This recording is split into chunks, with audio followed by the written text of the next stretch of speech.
나의 해방일지는 비록 TV 드라마이기는 하지만 그 속에 나오는 해방클럽이 너무 인상적이고 매혹적이었습니다. 드라마를 보면서 이 해방클럽이 신우회가 저런 모습이면 어떨까 하는 생각을 하게 되어서 여기서 나누고자 합니다.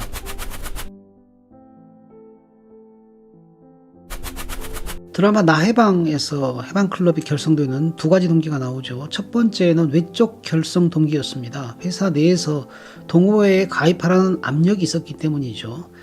그런데 그보다 더 중요한 것이 내적 동기였어요. 내적 동기는 뭐냐면 삶의 바닥을 친 사람들이 해방에 목말라서 결성된 것이 내적 동기였습니다. 미정이가 그러죠. 전 해방이 하고 싶어요. 해방되고 싶어요. 어디에 갇혔는지 모르겠는데 꼭 갇힌 것 같아요. 속 시원한 게 하나도 없어요. 갑갑하고 답답하고 뚫고 나갔으면 좋겠어요. 삶의 바닥을 친 사람들이 모여서 결성된 것이라는 점에서 해방클럽은 AA, 익명의 알코올 중독자 모임이죠. 이 AA 모임도 비슷하게 결성되었습니다. 1935년에 알코올 중독에서 해방되기 원하는 두 명의 술꾼 빌과 밥이 처음 시작한 모임이 바로 이 익명의 알코올 중독자 모임, 알코홀릭 어나니머스라는 이 모임인데 해방클럽하고 상당히 비슷합니다. 작가가 아마 이 AA에 대해서도 취재를 한 것 같아요. 해방클럽의 강령을 보면 행복한 척하지 않겠다, 불행한 척하지 않겠다, 정직하게 보겠다, 나를 보겠다 이겠죠. 이 세 강령은 위선과 거짓을 버리고 정직하게 자신과 마주하겠다 이런 내용인 것 같습니다.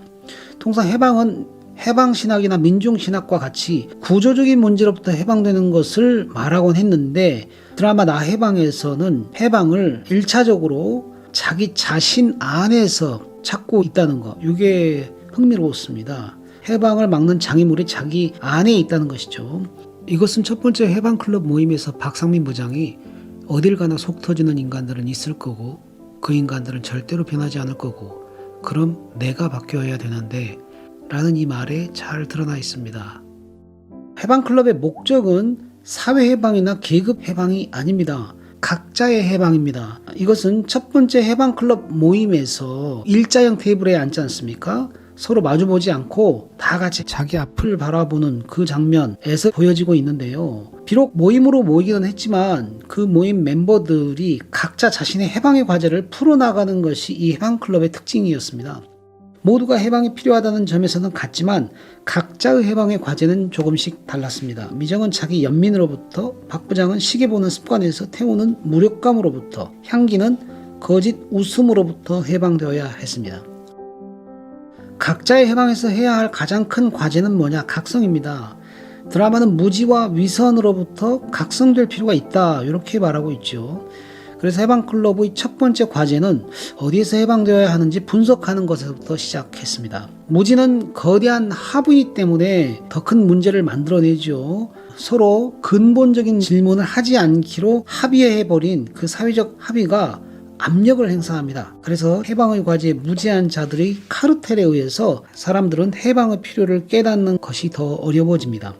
각성을 위해서는 바로 이러한 합의를 거부해야 하죠. 미정이는 난 합의 안 해 라고 단호하게 외쳤는데 바로 이런 미정이의 단호한 결기가 필요했습니다. 해방클럽의 운영 방식은 독특합니다. 해방클럽은 AA처럼 일종의 자조 모임입니다. 기본적으로 클럽 모임은 멤버들 각자의 해방의 과업을 수행하는 것을 지켜보고 들어주고 지지하고 응원합니다. 때문에 이 모임은 계몽군주와 같은 카리스마적 리더에 의해서 주도되지 않습니다. 멤버들 각자가 자발적으로 참여하고 자기 주도적으로 해방의 과업을 수행하죠. 이를 위해서 모였을 때 발언 시간도 제한합니다. 한두 사람이 마이크 잡고 오래 시간을 끌면 안 되니까 모두의 참여를 유도하기 위해서 그렇게 운영 방식을 만든 것 같습니다. 이러한 운영 방식은 해방클럽 부칙에 잘 드러나 있습니다. 조언하지 않는다, 위로하지 않는다. 조언하지 않는다, 이것은 이 드라마의 지속적 주제이기도 하죠. 조언이나 설교로는 사람이 바뀌지 않는다는 것입니다. 인간을 갱생하겠다라고 하는 시도를 오만하다 이렇게 규정하지요. 그리고 위로하지 않는다. 어설픈 힐링은 정직하게 자기 문제와 직면하지 못하게 함으로써 도리어 해방에 방해가 된다, 이런 문제의식인 것 같아요. 해방클럽은 각자가 자신의 근본적인 문제와 직면하고 그 문제를 풀도록 돕기 위해서 운영됩니다. 해방클럽에서 모였을 때 주로 해방일지를 나누는 방식으로 진행되는데요. 해방일지는 각자의 해방 과제가 모임에서 뿐만 아니라 모임 밖에서 각 개인의 삶의 과정 속에서 지속적으로 진행되어야 한다 하는 사실을 보여줍니다. 모임 밖에 있을 때 멤버들은 지속적으로 일지를 작성함으로써 자신과 계속해서 정직하게 직면하게 되겠지요. 그리고 해방의 과제를 하나씩 둘씩 완수할 수 있을 것입니다. 추앙과 해방클럽. 드라마상에서는 해방클럽과 추앙의 관계가 잘 드러나지는 않습니다. 그러나 이 나해방의 주제, 추앙인데 참된 해방은 추앙을 통해서 가능하다. 이렇게 말하고 있기 때문에 해방클럽도 당연히 추앙을 통해서 해방이 가능한 공동체다고 하는 것이 전제되어 있다고 볼 수 있습니다. 이러한 해방클럽이 신호에 적용된다면 어떤 모습일까 상상해 봤습니다. 전통적인 신호의 모습은 대충 이런 모습이죠. 예배를 드린다거나 성경 공부를 한다거나 전도를 하거나 특별히 열심히 있는 신호에는 봉사나 해외 선교도 다녀온다고 합니다. 많은 경우 신호에는 크리스찬 친목 모임이다. 이렇게 되는 것 같아요. 과거에는 이러한 신호회가 크리스찬 직장인들에게 상당한 유익을 끼쳤습니다. 그런데 요즘 신호회 인기가 많이 떨어져 가고 있다고 해요. 우선 MZ세대가 이 신우회를 외면하고 있다고 합니다. 그 바람에 신우회 참석 연령이 점차 고령화되어 있다고 합니다. 어떤 경우는 은퇴하신 분들이 꽤 많이 출석을 해서 평균 연령을 또 이렇게 높이고 있다고 하는군요. 또 신우회 모임에 대해서 이런 편견이 있는 것 같아요. 굉장히 비생산적이고 그 모임에 참석하는 사람들이 별로 힙하지 않다. 이런 어떤 그 선입견이 있지 않나 싶습니다. 설상가상으로 현대인의 탈종교화 현상, 요것도 이제 신우회의 활력을 잃게 만드는 요인이 되는 것 같습니다. 그래서 해방클럽형 신우회를 구상해 본 건데요. 기존의 신우회를 이렇게 바꾸자 이런 얘기는 절대 아니고요. 새로운 시대에 새로운 세대를 위한 새로운 신우회를 구상해 보면 어떤가 하는 취지로 구상을 해보았습니다. 드라마 나해방에서처럼 해방 혹은 구원을 위한 신우회 이런 걸 만들면 어떨까요? 전통적인 신우회는 구원받은 성도로서 예배나 직장 선교를 책임지기 위해서 신우회에 모였지 않습니까? 하지만 해방클럽형 신우회는 각 멤버의 해방, 구원을 돕는 신우회가 되겠습니다. 성경에 따르면 우리는 이미 구원받은 존재이긴 하지만 아직도 구원에 이르러야 하는 존재이기도 합니다. 사실 성경에서 말하는 죄는 늘 속박, 굴레, 권세 이렇게 표현되는데 현대적으로 표현하면 중독에 가장 가까운 말 같습니다. 중독은 지속적인 구원과 해방이 필요한 질병입니다. 크리스천은 죄의 중독에서 해방되었지만 그러나 아직도 계속 해방되어야 하는 사람들이다 라는 것이죠. 그렇기 때문에 이미 구원받은 성도들도 해방 혹은 구원을 이루어야 하는 과제가 있는 것입니다. 바울도 이렇게 말을 하죠. 내가 이미 얻었다 함도 아니요 온전히 이루었다 함도 아니라 오직 내가 그리스도 예수께 잡힌 바 된 그것을 잡으려고 쫓아가노라. 그러니까 우리가 구원을 계속 이루어 가야 한다 이런 말이죠. 직장은 욕망과 욕망이 충돌하고 모든 것을 이해타산으로 결정하고 타인은 지옥이다, 인간은 인간에 대해서 늑대다 라고 하는 고대의 경구를 실감나게 체험할 수 있는 그런 곳입니다. 일터에서 이기심, 탐욕, 증오, 불안, 공포, 두려움, 염려 등에 압도됩니다. 어찌 보면은 거대한 영적 전쟁터라고 할 수 있겠죠. 이 전쟁터 한 복판에서 크리스천 직장인들은 해방의 필요를 느낄 수밖에 없죠. 이를 돕는 신우회가 바로 해방클럽형 신우회다. 이렇게 보면 어떨까요? 해방클럽형 신우회의 핵심 강령은 정직하게 보겠다가 되어야 할 것 같습니다. 드라마 나해방에서 해방클럽 참석자들은 모두 바닥을 친 사람들입니다. AA에 참석한 사람들도 다 알코올 중독으로 바닥을 친 사람들이에요. AA에 참가하면 회복률이 높다고 하는데 많은 알코올 중독자들은 AA에 참석하지 않으려 합니다.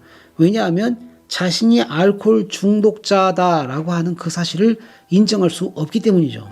자신을 정직하게 본 사람만이 AA에 참석할 수 있고 회복을 경험할 수 있는 것입니다. 해방클럽형 신우회도 해방되지 않으면 살 수 없는 바닥을 친 인생을 고백하는 자들이 모이는 곳이라고 할 수 있겠죠. 해방클럽형 신우회에서는 바로 그러한 인정을 하는 데서부터 출발해야 할 것 같습니다. 그들은 신우회에서 자신이 어떤 죄와 허물에 아직도 속박 혹은 중독되어 있는지, 자신의 어떤 점이 해방 혹은 구원을 막는지를 정직하게 살펴보는 일을 할 수 있을 것입니다. 특히 중독의 경우 보통 중독 이면에 무의식의 깊은 공허, 갈등, 헝거가 있다고 합니다. 그것을 발견해야 치유가 빨라지는데 이것을 위해서는 정직한 자기 성찰이 반드시 필요합니다. 이러한 성찰을 하는 것이 해방클럽형 신우회에서 할 일이겠죠. 해방클럽형 신우회 운영 방식 또 해방클럽 운영 방식에서 영감을 얻을 수 있을 것 같아요. 해방클럽형 신우회는 각자의 해방, 구원을 성취하는 과정을 지켜봐주고 또 들어주고 지지하고 응원해주는 곳입니다. 리더십도 카리스마적 리더가 아니라 모임 운영이 정로에서 이탈되지 않도록 인도하는 서번트 리더십이 되어야 하겠지요. 멤버들 각자의 자발적 참여와 자기 주도적 진행이 해방클럽형 신우회에서 중요할 것입니다. 조언이나 설교, 피상적 위로보다 각 개인이 자신의 근원적 문제와 마주하도록 돕는 것을 최우선으로 해야 할 것입니다.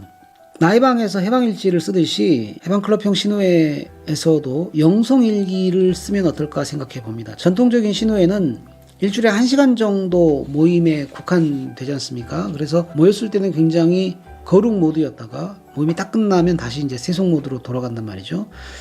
그런데 영성일기를 쓰면은 거룩 모드로 갔다가 세속 모드로 갈 필요가 없는 거죠. 왜냐하면 모임 밖에서도 계속해서 자신의 구원과 해방을 향한 그 과정을 영성일기를 통하여서 계속해 나갈 수가 있기 때문입니다.